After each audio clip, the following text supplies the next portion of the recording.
I'm Dr. Cindy Axe. I'm a licensed clinical psychologist and I work with Guilford Family Counseling. I work with youth ages 13 and up and their families. I have special experience with ADHD, anxiety, transitional challenges like divorce, youth who are exploring their sexual orientation, kids starting college, that kind of thing. I really enjoy working with youth who say they don't want to come to therapy, and just overall spunky kids. I really work well with some of the spunkier ones who just are a lot of fun. I have 17 years of experience working in residential treatment. I've worked with individual, group, and family therapy.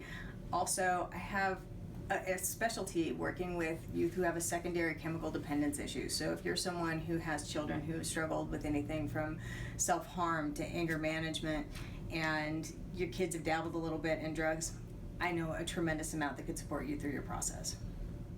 Something fun and quirky about me is that I love to paint murals. Actually, my whole house is painted with some trompe l'oeil. It looks like the inside of a castle, and I've got some waterfalls, and my son's room has the jungle theme, so I've actually painted some lions and tigers and that kind of thing, so it's a lot of fun. I do work here with some art therapy as well, but that's kind of fun. That has nothing to do with mental health.